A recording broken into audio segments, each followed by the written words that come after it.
اللهم صل على محمد اسم محمد رسول محمد جمیل محمد قصر محمد سفر محمد ہجر محمد صلی علی محمد صلی علی محمد حامد محمد حمید محمد محمود محمد محبوب محمد سعید محمد مسعود محمد اللهم صل على محمد وعلى آل محمد محنت محمد مشقت محمد قیادت محمد امانت محمد ریاضت محمد ثقافت محمد عبادت محمد اللهم صل على محمد وعلى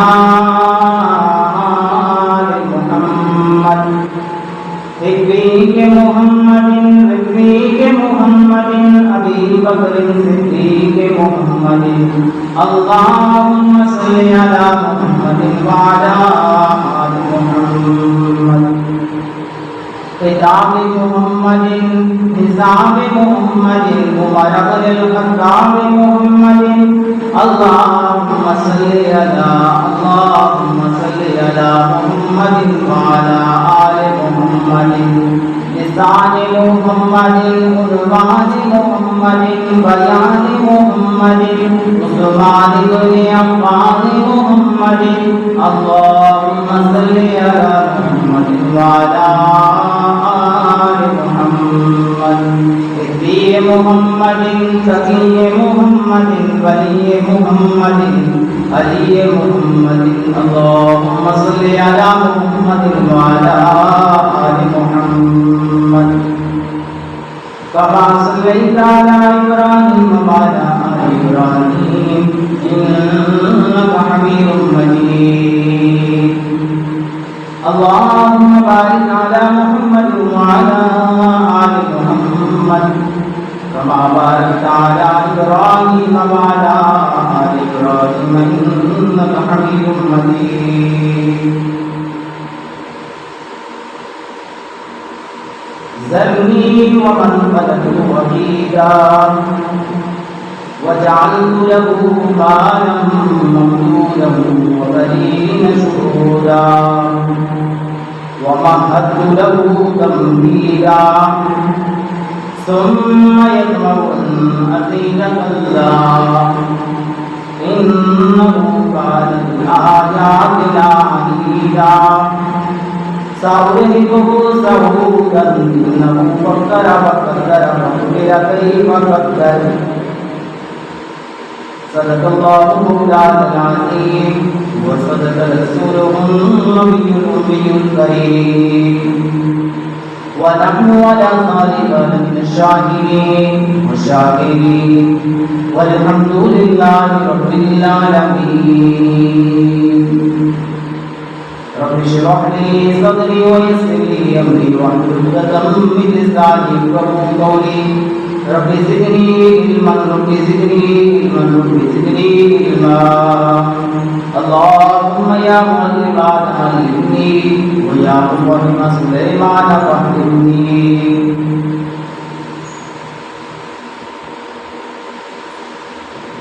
بڑی ہی ذلت و خواری عجز و ریاض مندی کے ساتھ درخواست ہے التجا ہے گزارش ہے اس دربار لاجزاد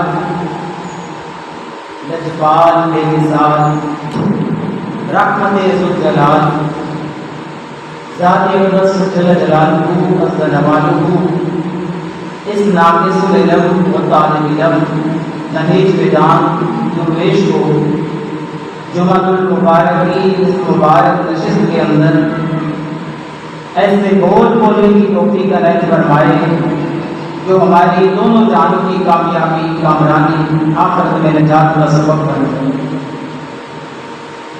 جیسا کہ آپ کو معلوم ہے گزشتہ جمعہ المبارک سے سیرت النبی صلی اللہ علیہ وآلہ وسلم کے عنوان سے یہ ایک سلسلہ ایک ترتیب سے جا رہا ہے۔ آج انشاءاللہ العزیز گزشتہ جمعۃ المبارک کے خطبے سے ان واقعات سے آگے کچھ حصہ سیرت النبی صلی اللہ علیہ وآلہ وسلم اس پر بیان ہوگا۔ میں دعا گو ہوں رب العالمین کے دربار لا یزال لجپال رحمت ذوالجلال میں اللہ کریم جتنے بیمار ہیں تمام کا صحت و تندرستی نصیب کرنا، جتنے پریشان حال ہیں سب کی پریشانیوں کو خوشیوں میں تبدیل فرمائیں۔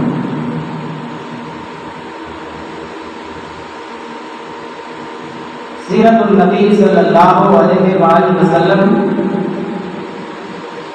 یہ ایسا عنوان ہے، اس عنوان پر علماء کرام اپنی ساری زندگیاں صرف کرتے ہیں، حتیٰ کہ کائنات میں جتنے حجر و شجر ہیں یہ کلمے بنا دی جائیں، آسمان و زمین کو کاغذ بنا دیا جائے، سمندروں کو سیاہی بنا دی جائے، محبوب دو جہاں خاتم النبیین پیغمبر جناب محمد رسول اللہ صلی اللہ علیہ وآلہ وسلم زندگیاں صرف ہو جاتی ہیں، اس شان کا سیرت کا حق ادا نہیں ہو سکتا۔ اس لیے بندہ کمزور ہے، بندہ اپنی عاجزی و انکساری اللہ کے سامنے پیش کرتا ہے اور کہتا ہے مولا میں یہ تعریف کرنے سے عاجز ہوں، تو اپنے محبوب کی خود ہی تعریف فرما۔ اللہم صلی علی محمد وعلی آل محمد کما صلیت علی ابراہیم وعلی آل ابراہیم انک حمید مجید۔ اللہم بارک علی محمد وعلی آل محمد کما بارکت علی ابراہیم وعلی آل ابراہیم انک حمید مجید۔ محبوب دو جہاں جناب محمد رسول اللہ صلی اللہ علیہ وآلہ وسلم آپ نبوت کا اعلان فرماتے ہیں، نبوت کا اعلان فرمانے کے بعد سب سے پہلے آپ دین کا کام اپنے گھر سے شروع کرتے ہیں، اپنے گھر والوں کو دعوت دی، دعوت پر 45 لوگ آئے، سب کو اللہ کی توحید کی دعوت سنائی۔ اس دعوت کے آخر میں ابو لہب پیارے نبی صلی اللہ علیہ وسلم سے کہتا ہے آپ اس دعوت کو رہنے دیجیے، آپ اس دعوت کو نام شروع کیجیے، رہنے دیجیے، سارا عرب آپ کا دشمن بن جائے، پورا عرب آپ کا دشمن بن جائے گا، یہ دعوت کا کام چھوڑ دیجیے۔ اللہ کے رسول صلی اللہ علیہ وسلم ابو لہب کے جواب میں خاموشی اختیار کرتے ہیں، لیکن اپنا مشن جاری رکھتے ہیں۔ آگے کفار نے جب دیکھا کہ اسلام کی کرنیں پھیل رہی ہیں، جتنا ہم کوشش کر رہے ہیں اس کے باوجود اسلام پھیل رہا ہے، اور سب سے پہلے اسلام لانے والے حضرت گھر کے اندر حضرت اماں خدیجہ الزہرا رضی اللہ تعالیٰ عنہ، آپ صلی اللہ علیہ وسلم کے چچا کے نوہر بیٹے حضرت علی رضی اللہ تعالیٰ عنہ، آپ کے غلام حضرت زید بن حارث رضی اللہ تعالیٰ عنہ، گھر سے باہر حضرت ابو بکر صدیق رضی اللہ تعالیٰ عنہ، ابو بکر صدیق کی دعوت سے جو مسلمان ہوتے ہیں حضرت عثمان غنی رضی اللہ تعالیٰ عنہ، آگے ابو بکر صدیق سے 5 لوگوں نے یکے بعد دیگر اسلام قبول کیا، حضرت عبد الرحمن بن عوف رضی اللہ تعالیٰ عنہ، حضرت طلحہ رضی اللہ تعالیٰ عنہ، حضرت سعد بن وقاص رضی اللہ تعالیٰ عنہ۔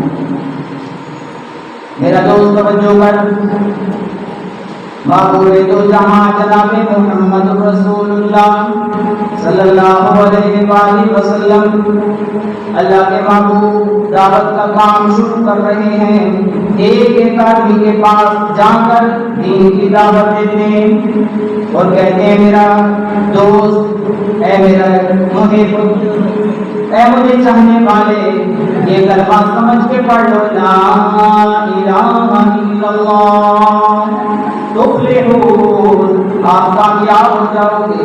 یہ لات آپ کا مددگار نہیں، یہ منات آپ کا مددگار نہیں، یہ حبل آپ کا مددگار نہیں، یہ اولا کا مددگار نہیں، یہ سارے خدا تو جھوٹے ہیں جو تم نے بنائے ہوئے ہیں، اپنی ہی مدد سے بنائے ہوئے ہیں، یہ تمہاری کچھ مدد نہیں کر سکتے۔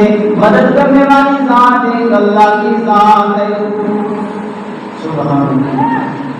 جب یہ دعوت دی گئی، اب کفار مکہ کو اور دشمنی پیدا ہو گئی اللہ کے رسول صلی اللہ علیہ وسلم سے۔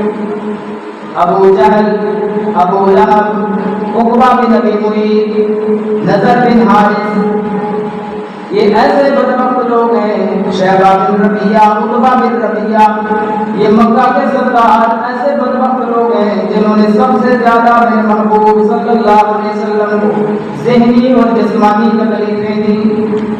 یہ پانچ جو نام لیے سب سے زیادہ انہوں نے رسول اللہ صلی اللہ علیہ وسلم کو تکلیف دی۔ آپ کو گالیاں دیتے، کبھی آپ صلی اللہ علیہ وسلم نماز کی حالت میں ہوتے اوپر اوجری ڈال کر پھینک دیتے، اللہ، آپ کے راستوں میں کانٹے بچھائے گئے، آپ آگے چلتے پیچھے سے گالیوں کی آوازیں دینا شروع کر دیتے۔ ان کو پارے مکہ نے یہ فیصلہ کیا آگے سے حج کے دن آنے والے ہیں، توجہ ہے، توجہ ہوگی کام ہے، حج کے دن آنے والے ہیں اور اس طرح کریں۔ اللہ کے رسول صلی اللہ علیہ وسلم نے تو لوگوں کو دین کی دعوت دی، اور جس نے بھی اللہ کے رسول کو دیکھ لیا یا ان کی آواز سن لی، وہ تو اپنا سارا کچھ ختم کر کے ان کا غلام بن جائے گا، وہ تو ان کا غلام بن جائے گا۔ کوئی ایسا پروپیگنڈا کیا جائے، کوئی ایسی سازش کی جائے، لوگوں کو آپ صلی اللہ علیہ وسلم سے دور رکھا جائے، یہ کفار مکہ کی حرکتیں، ان کی عادتیں ہیں۔ سیرت النبی صلی اللہ علیہ وسلم کے عنوان میں اب یہاں پر میرا دوست توجہ کر، معمولی بات نہیں، دو جہانوں کے سردار پیغمبر خاتم النبیین پیغمبر جناب محمد رسول اللہ صلی اللہ علیہ وسلم کفار نے یہ پروپیگنڈا کیا حج کے دن آنے والے ہیں، اور ہم اس طرح کرتے ہیں، لوگوں کو بتا دیتے ہیں اللہ کے نبی صلی اللہ علیہ وسلم نعوذ باللہ جادوگر ہیں۔ یہ کفار نے میٹنگ کر کے مشورہ کر کے یہ سازش تیار کی، اور جو یہ لفظ تیار کرنے والا گھر کا بہتان لگانے والا، یہ جو مکہ کا سردار ہے، اس کا نام ولید بن مغیرہ ہے۔ ولید بن مغیرہ وحید اس کا لقب ہے، سیرت النبی صلی اللہ علیہ وسلم کی کتب میں درج ہے۔ اس نے اپنے مکہ کے سرداروں کو کہا، پریشانی والی بات نہیں، لوگ آئیں گے، جہاں سے بھی لوگ آئے، آپ ہر قبائل کو بتائیں کہ یہ جادوگر ہیں، نعوذ باللہ، جو بھی ان کی کلام سنتا ہے، باپ بیٹے سے جدا ہو جاتا ہے، بیٹا باپ سے جدا ہو جاتا ہے، بھائی بھائی سے جدا ہو جاتا ہے۔ ولید بن مغیرہ نے یہ پروپیگنڈا کیا، اللہ کے نبی صلی اللہ علیہ وسلم تنہا، اللہ سبحان اللہ، قربان جاؤں میرا محبوب تیری استقامت پر، قربان جاؤں میرا محبوب تیری جرت پر، قربان جاؤں میرا محبوب تیرے حوصلے پر، اللہ سبحان میرا محبوب تنہا اکیلے مکہ کی بازاروں میں اللہ کی توحید کی دعوت دے رہے ہیں، سبحان اللہ، کوہ صفا کے قریب لوگوں کو دعوت دے رہے ہیں، حاجی آتے ہیں، میرا محبوب ایک ایک آدمی کے پاس جا کر اللہ کی پہچان کرا رہے ہیں۔ آج علماء کرام کو سیرت النبی پڑھنی چاہیے، سیرت النبی صلی اللہ علیہ وسلم کی پہچان ہونی چاہیے۔ کتنی تکالیف میرے رسول عربی صلی اللہ علیہ وسلم نے برداشت کی، میرے محبوب جناب محمد رسول اللہ صلی اللہ علیہ وسلم حاجیوں کے جو قبیلے آ رہے ہیں حج کرنے، ان کے پاس جا کر دین کی دعوت دیتے ہیں۔ ولید بن مغیرہ نے لوگ چھوڑے ہوئے ہیں، وہ رسول اللہ صلی اللہ علیہ وسلم کے بارے میں کہہ رہے ہیں یہ نعوذ باللہ جادوگر ہیں۔ استغفر، یہ الفاظ جب پیغمبر علیہ الصلوۃ والسلام تک پہنچتے ہیں اللہ کے نبی کا دل ٹوٹتا ہے، دل پہ زخم آتے ہیں، اور جو یار ہوتا ہے وہ اپنے یار کی بےعزتی برداشت، جو دوست ہوتا ہے اپنے دوست کی بےعزتی برداشت کرتا ہے۔ اللہ نے فرمایا محبوب تو تو میرا محبوب ہے، سبحان اللہ، تو میرا محبوب ہے، تو زمین پہ ہونٹ ہلاتا ہے میں عرش سے قسمیں اٹھانے لگ جاتا ہوں، سبحان اللہ۔ میرا محبوب پریشان کیوں ہوتا ہے؟ ولید بن مغیرہ کافر نے تیرے بارے میں یہ الفاظ کہے ہیں تو جادوگر ہے، تو جو کلام سناتا ہے وہ اللہ کی طرف سے نہیں اپنی طرف سے ہے۔ میرا پیغمبر تو پریشان نہ ہو، غم نہ کر، پریشان نہ ہو۔ ذرنی ومن خلقت وحیدا، ذرنی، اللہ جس طرح کوئی کہتا ہے مجھے چھوڑ دے میں خود ہی پوچھ لیتا ہوں، سبحان اللہ۔ ذرنی، مجھے چھوڑ دے، من خلقت تو میں نے ہی سے پیدا کیا ہے، وحیدن، اللہ میں نے اسے پیدا کیا ہے جب یہ پیدا ہوا تھا ذلیل پیدا ہوا تھا، نہ اس کے پاس طاقت تھی، نہ اس کے پاس مال تھا، نہ اس کے پاس اولاد تھی، یہ بالکل ذلیل ہی ذلیل تھا۔ اس کو مال بھی میں اللہ نے دیا، اس کو اولاد بھی میں اللہ نے دی، اس کو پیدا کرنے والا بھی میں ہوں۔ یہ اگر میرا محبوب تیری تقسیم کرتا ہے، تیرا مذاق اڑاتا ہے، میرا محبوب پریشان ہونے کی ضرورت نہیں۔ ذرنی، چھوڑ دے مجھے، ومن خلقت وحیدا، اور اسے بھی جسے میں نے تنہا پیدا کیا ہے، وجعلت له مالا ممدودا، اور میں نے ہی اسے بہت زیادہ مال دیا ہے، وجعلت له مالا ممدودا وبنین شہودا، اور سامنے بیٹھنے والے بیٹے بھی اسے میں نے دیے ہیں، ومہدت له تمہیدا، اور اس کے لیے وسعت ہی وسعت بچھا دیے، جہاں مجلس میں جاتا ہے اس کے لیے آسانیاں ہی آسانیاں کر دیے، ومہدت له تمہیدا ثم یطمع ان ازید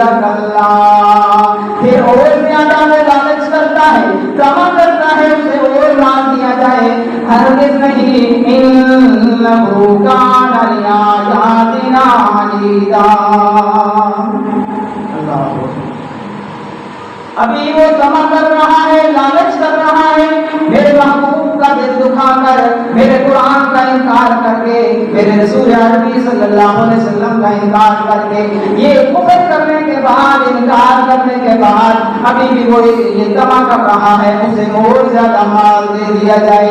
انہ کان لآیاتنا عنیدا سأرهقه صعودا انہ فکر وقدر فقتل کیف قدر ثم نظر ثم عبس وبصر سأرهقه صعودا۔ توجہ ہے اللہ قرآن پاک کی سمجھ عطا فرمائے۔ یہ سورۃ المدثر ہے، کون سی سورہ ہے؟ سورہ مدثر، جا کے دیکھیے آیت نمبر 11 سے لے کر 26، اور اس کی تفسیر کرتے ہوئے جواب القرآن کے اندر علماء کرام نے اس ولید بن مغیرہ کا لقب وحید وہ بھی درج کیا ہے۔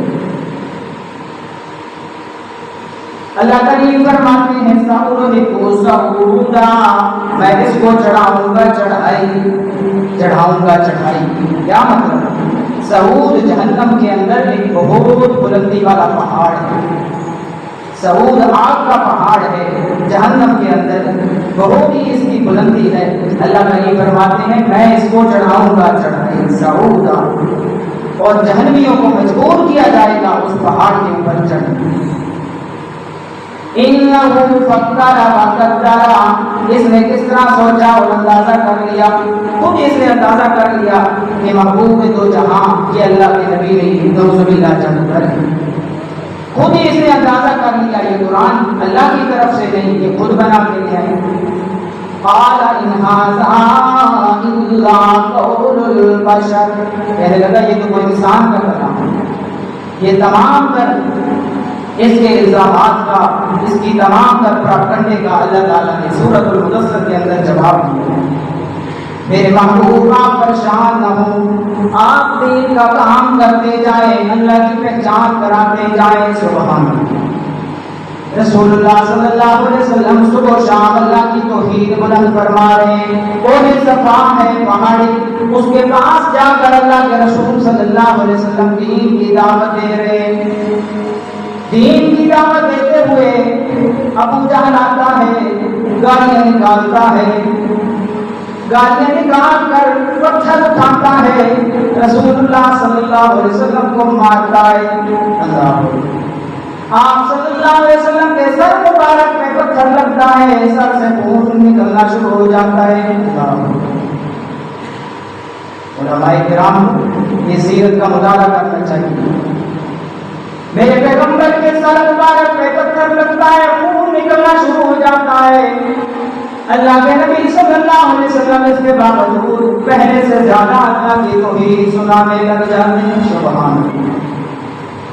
حضرت حمزہ آ رہے ہیں شکار سے واپس کر، ایک لوٹی آ کے کہتی ہے حمزہ تجھے پتا ہے تیرے بھتیجے محمد صلی اللہ علیہ وسلم، تیرے بھتیجے کو آج ابو جہل نے گالیاں بھی دی ہیں، پتھر بھی مارا ہے، ان کے سر پہ زخم بن گیا ہے، خون نکل رہا ہے۔ حضرت حمزہ وہ تیر کمان ہاتھ میں پکڑے ہوئے ہیں، اسی طرح ابو جہل کی بیٹھک میں چلے جاتے ہیں۔ ابو جہل بیٹھا ہوا ہے اپنے سارے درباریوں کے ساتھ، ابو جہل کے سر پہ زور سے کمان مارتے ہیں حضرت حمزہ، سبحان اللہ، زور سے مارتے ہیں کمان اور کہتے ہیں تو نے کیا سمجھا ہے محمد الرسول اللہ کا والد نہیں، تو موت اکیلے ہیں، ابھی ہم موجود ہیں، ہماری موجودگی میں تو کیوں نے تنگ کر رہا ہے، تیری جرأت کس طرح ہوئی تو نے میرے بھتیجے کو پتھر مارا۔ حضرت حمزہ اسی طرح رسول اللہ صلی اللہ علیہ وسلم صلی اللہ علیہ وسلم آپ کے پاس جاتے اور کہتے ہیں میرے بھتیجے آپ پریشان نہ ہوئیے، آپ غم نہ کیجیے، آپ اکیلے نہیں، میں آپ کے ساتھ ہوں، میں آپ کا بدلہ بھی ابھی لے آیا ہوں۔ ابو جہل کے سر پہ میں نے اسی طرح زخم کر دیا ہے، خون بہ رہا ہے، جا کے آپ دیکھ لیں۔ حضور پاک قربان جائیں، اللہ کے رسول فرماتے ہیں چاچا حمزہ میں اس طرح خوش نہیں ہوں گا تو نے میرا بدلہ لے لیا ہے، میں تو تب خوش ہوں گا جب تو کلمہ پڑھے گا لا الہ الا اللہ محمد الرسول اللہ، سبحان اللہ، میں تو اس طرح خوش ہوں گا کلمہ پڑھنے کا چاہتا ہوں، مجھے تو یہ زیادہ خوشی ہوئی۔ حضرت حمزہ اسی وقت کلمہ پڑھ لیتے ہیں اور یہ نبوت کا 6واں سال، نبوت کا کون سا سال ہے؟ 6واں سال، 6 نبوی کے اندر حضرت حمزہ رضی اللہ تعالیٰ عنہ اسلام کے اندر آتے ہیں۔ حضرت حمزہ اسلام کے اندر آتے ہیں، حضرت حمزہ کے اسلام لانے کے 3 دن بعد، کتنے دن بعد؟ 2 دن بعد اور تیسرے دن ایک اور ہستی اسلام کے اندر آتی ہے جس کا نام ہے عمر بن خطاب، سبحان اللہ۔ حضرت حمزہ بھی آ رہے ہیں 6 نبوی کے اندر اسلام قبول کر کے، اور حضرت حمزہ کے ساتھ 6 نبوی 3 دن کے بعد حضرت عمر بن خطاب بھی اسلام کے اندر آ رہے ہیں، سبحان اللہ۔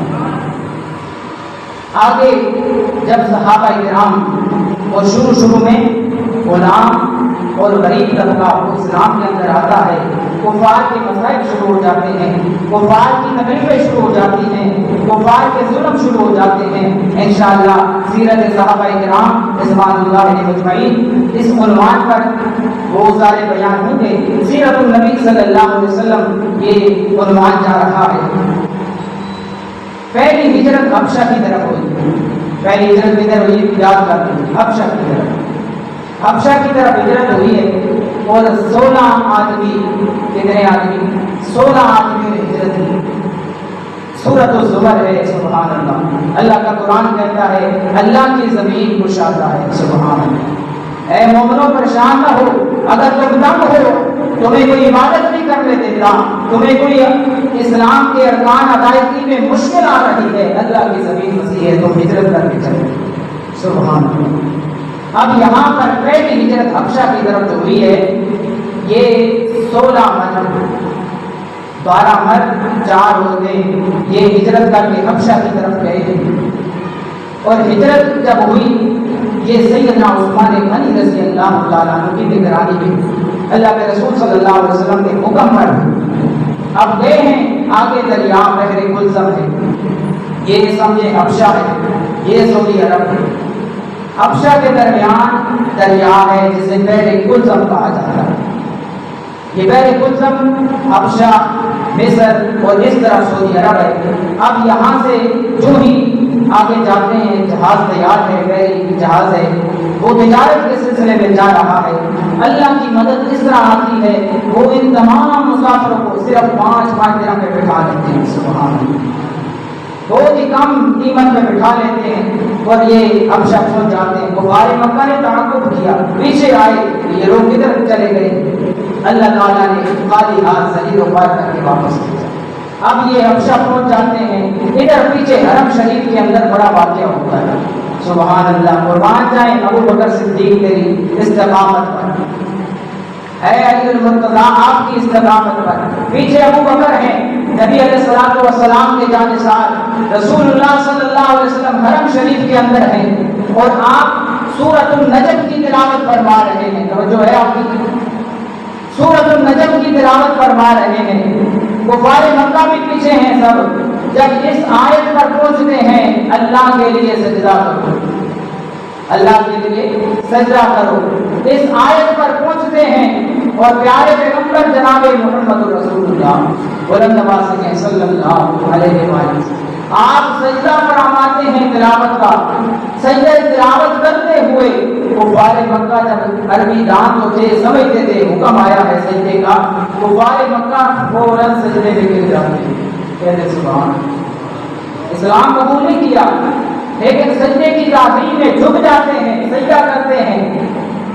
اس سے کئی مسلمانوں میں خدشہ پیدا ہو گیا، شاید کہ سب مسلمان سب کیا ہوئے مسلمان ہو گئے ہیں۔ یہی خبر پہنچتے پہنچتے حبشہ تک چلی جاتی ہے، حبشہ میں جب یہ خبر پہنچتی ہے کہ سب نے سجدہ کیا ہے، سب مسلمان ہو گئے، یہ 16 مرد جنہوں نے ہجرت کی تھی یہ واپس آ جاتے ہیں۔ جب پہنچتے ہیں ساحل سمندر پر اس وقت پتہ چلتا ہے یہ خبر جھوٹی تھی، کچھ لوگ تو اسی وقت واپس چلے جاتے ہیں، کچھ پھر مکہ میں آ جاتے ہیں، مکہ میں پھر کافروں کے ظلم و ستم اسی طریقے سے شروع ہو جاتے ہیں۔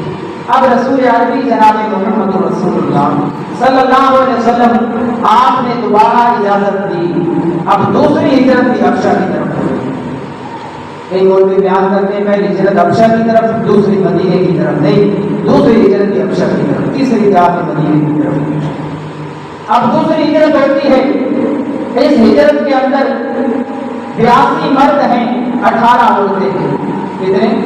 82 مرد 18 عورتیں، لکھ لیں انشاءاللہ، حوالہ بات کریں۔ اب یہاں پر یہ حبشہ میں جاتے ہیں، نجاشی بادشاہ ہے اس کے پاس، ان کے پیچھے 2 کافروں کے آدمی وہ بھی جاتے ہیں، نجاشی بادشاہ کے جو چمچے کرچے ہیں، جو وزرات ہیں، جو دائیں بائیں ہیں، ان کو تحفے دیتے ہیں، تحائف تحفے دے کر ان کو اپنے ساتھ ملاتے ہیں، قریب کرتے ہیں اور کہتے ہیں ہمارے بزرگوں نے ہمیں بھیجا ہے، ہمارے کچھ لوگ اپنا دین بنا کر اس طرف آ گئے حبشہ میں، وہ بزرگ ان لوگوں کو بلا رہے ہیں، لیکن کفار کی سازش میں بزرگوں کا نام لے کر ان مظلوم مسلمانوں کو بدنام کیا جا رہا ہے۔ اب یہاں پر نجاشی نے بلایا ان مسلمانوں کو جو تنگ آ کر بھاگ کر حبشہ میں گئے تھے۔ میرا دوست توجہ کر، وقت کم ہے، نجاشی کا دربار ہے، حبشہ کا بادشاہ ہے، عیسائی ہے، مسلمان بھی نہیں ہے، اس کے چمچوں پرچوں کو بھی خرید لیا ہے کفار نے۔ نجاشی بادشاہ بلاتا ہے ان کافر والوں کو، ان خیمے والوں کو بلایا جائے، سبحان اللہ سبحان اللہ۔ یہاں نجاشی کے دربار کے اندر جو کتاب فرماتے ہیں وہ کوئی عام آدمی نہیں، وہ حضرت علی المرتضیٰ کے بھائی جعفر طیار ہیں، سبحان اللہ۔ حضرت جعفر طیار ہوتے ہیں، بیان کرتے ہیں بادشاہ ہماری بات توجہ سے سن، ہم خدا کے سوا کسی سے نہیں ڈرتے، سبحان اللہ۔ ہم بدکاری کیا کرتے تھے، زنا کیا کرتے تھے، چوری کیا کرتے تھے، ہمسایوں کے حقوق توڑتے تھے اور رشتہ داروں کے حقوق توڑتے تھے، طرح طرح کی خرافات، طرح طرح کی برائیاں ہمارے اندر موجود تھیں۔ اے نجاشی بادشاہ، جب سے ہمارے اندر رسول اکرم جناب محمد رسول اللہ صلی اللہ علیہ وسلم آئے ہیں، ہمارے اندر ساری برائیاں ختم ہو گئی ہیں، ہمارے اندر ایمان کا نور آ گیا ہے۔ ہم ان کفار سے تنگ آ کر، پریشان ہو کر، اپنی جان بچا کر اس تیرے شہر کے اندر آئے ہیں، حبشہ قصبہ کے اندر آئے ہیں۔ ہم تو ان کے ظلم سے تنگ آ کر آئے ہیں۔ کفار لاجواب ہوئے۔ اب یہاں پر انہوں نے سازش کی، کہا کہ اتنے مسلمانوں سے عیسیٰ پیغمبر کے بارے میں نجاشی بادشاہ ذرا پوچھ، یہ عیسیٰ کے بارے میں کیا نظریہ رکھتے ہیں؟ حضرت جعفر تیار مسلمانوں کی طرف دیکھتے ہیں، کہتے ہیں ڈرنے کی ضرورت نہیں، ہر حال میں سچ بولیں گے۔ سبحان اللہ، نتیجہ جو بھی نکلے، چاہے شہادت ہو، جو مرضی ہو، سچ بولیں گے، سچ سے باز نہیں۔ حضرت جعفر تیار کہتے ہیں عیسیٰ اللہ کے بندے اور اس کے رسول ہیں، اللہ کے بندے اور اس کے رسول ہیں۔ بھائی مریم علیہ السلام سے بن باپ کے اللہ نے پیدا فرمائے ہیں اور ابھی تک وہ زندہ ہیں آسمانوں میں۔ یہ ساری باتیں سن کر نجاشی اتنا متاثر ہوا۔ نجاشی نے کہا تم نے سچ کہا ہے، تم نے کیا کہا ہے؟ سچ کہا ہے، ڈرنے کی ضرورت نہیں، گھبرانے کی ضرورت نہیں، میری پناہ تو ادھر ہے۔ اور کفار مکہ کو تحفے بھی واپس دے کر انہیں کہا آپ واپس چلے جائیں۔ آج اگر مسلمان غور کریں، حبشہ کا ملک کہیں نظر نہیں آتا۔ کسی بڑے سے بڑے ماسٹر، کسی سائنٹسٹ، کسی پروفیسر سے پوچھیں حبشہ کدھر ہے، جے جائیں تو ڈگریوں کے بعد یہ پھرتا ہو، لیکن اس میں پتہ کون ہونا حبشہ کدھر ہے۔ آج کل افریقہ بر اعظم اس کے دو ملک علیحدہ ہوئے ہیں سن 93 میں، ایک ایتھوپیا، ایک ایریٹریا، ایک ایتھوپیا، ایک ایریٹریا۔ یہ دو ملک اس وقت حبشہ بنتے تھے، یہ دو ملک اس وقت کیا بنتے تھے؟ حبشہ بنتے۔ آج یہ حبشہ کوئی نہیں، پہلے کلثم بھی ساتھ لگتا ہے، وہی بات کر کے ادھر جانا پڑتا ہے۔ اب یہاں پر قحط سالی آئی ہے، افریقہ کے اندر قحط سالی آئی ہے، بھوک آیا ہے، انہوں نے مسلمانوں کی طرف دیکھا ہے اور اللہ کی شان، آج مسلمان پہلے سے زیادہ سخت دل بھی ہو چکا ہے، حیا کی اجازت سے بھی محروم ہو چکا ہے۔ آج اگر مسلمان کو معلوم ہوتا یہ وہی جگہ ہے جہاں پہ مقدس ہستیوں کو پناہ دی گئی، یہ وہی جگہ ہے جہاں عثمان ذوالنورین رضی اللہ تعالیٰ عنہ، آپ صلی اللہ علیہ وسلم کی بیٹی حضرت رقیہ رضی اللہ تعالیٰ عنہ، حضرت علی کے بھائی جعفر تیار ہجرت کر کے گئے۔ اگر یہ مسلمانوں کو پتہ ہوتا، ان کے پاس کھانے کو کچھ بھی نہ ہوتا، وہ اپنی جیبیں خالی کر کے ان کا کام کرتے۔ لیکن افسوس آج ہمارے مطالعے کے اندر کوئی چیزیں نہیں ہیں۔ اللہ تعالیٰ سے دعا ہے اللہ تعالیٰ ہمیں سیرت النبی صلی اللہ علیہ وسلم صحیح معنی سمجھنے کی توفیق عطا فرمائے۔ ایک متواتر سیریز چل رہی ہے، انشاءاللہ ربیع الاول کی آخر تک اور اس کے بعد تک یہ سارے واقعات سنائے جائیں گے۔ پر وقت تشریف نہیں آئے۔